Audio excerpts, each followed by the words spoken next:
friends, Heidi here from Rain Country. God is good all the time, and I'm here today to talk about the benefits of lavender and the many ailments that it can really help with. So I'm going to get right to the list of the different ailments that lavender can help with, and then I'll talk a little bit about how you can use it in the most common ways to use it.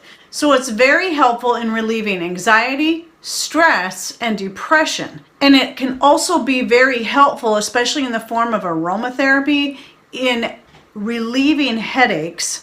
Applied topically, it can also help reverse hair loss and promote good hair growth. It's good for alleviating nausea, healing up acne, and many other skin irritations such as burns, scrapes, cuts, bug bites, abrasions, and more. I've used lavender essential oil on a burn, and it was extraordinary how it just reversed the pain immediately. I also include it in my infusion, the oil infusion I do for making my homemade skin cream, and that's something I use on my face every single day and often even on my feet and hands. Scientific studies have proven it to be very beneficial in helping with various mental disorders such as dementia, Alzheimer's, and PTSD. It's good for helping relieve hot flashes in menopausal women. It is antibacterial and antifungal. It's very helpful in insomnia, and I have included it in previous recipes in my sleep aid tincture that I make. Also very helpful if you take it in the form of a tea in the evening. And even though lavender, not everyone likes the flavor of it, I do have at least one recipe out there, tea recipe, where I use the lavender flowers mixed with other herbs and such to give it a better flavor. And I really enjoyed that. But personally, I use the leaves more in making tea. I like the flavor of the leaves in tea and in cooking and baking. And though you don't hear much about the leaves and their medicinal properties, most of it is found in the flowers. I do believe you can find much of the same in the leaves as well. And in fact, right here is a jar of lavender from my garden that includes both the leaves and the flowers. It's also starting to prove to be helpful in cancer treatments, and it's also been found to be helpful in relieving toothaches. Now, in the scientific study that I was reading, which I will link to down below, it's really great to have these different natural-based websites that will talk about the benefits of herbs,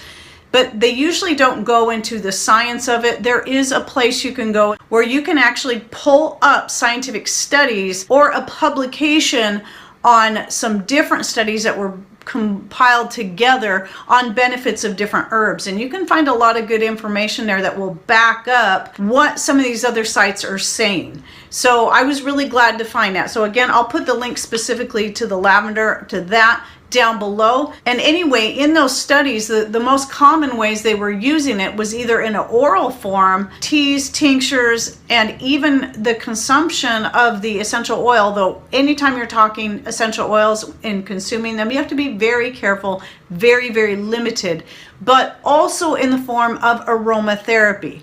So that would be something like, I found personally when I first started trying to get away, because headaches are something that are a common thing for me and have been for many years. And when I first started switching over to natural remedies, the first thing I started with was just plain old lavender essential oil. I just put a little tiny bit under my nose when I'd feel a headache coming on.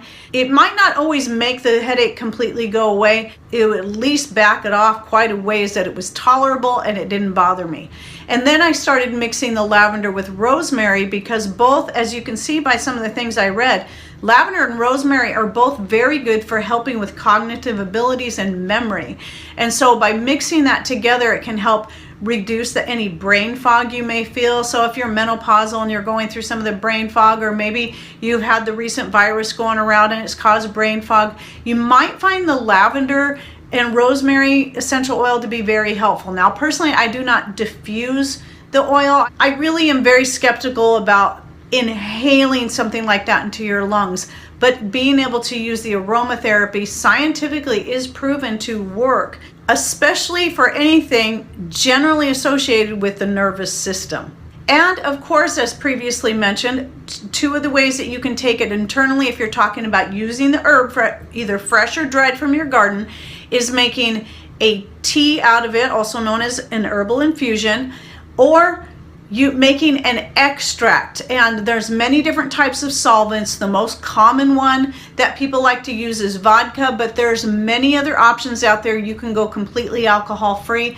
I will link back to the most recent video I did on extracts, because I'm always updating the solvent idea and ways that you can mix it up to either reduce the amount of alcohol or eliminate the alcohol altogether. If it's important for you to stay away from alcohol entirely, or you're trying to administer it to children or anyone else that cannot have alcohol, there's other things that you can use. So please check out that video down below. And then an oil infusion is the way you'd want to go for using it topically.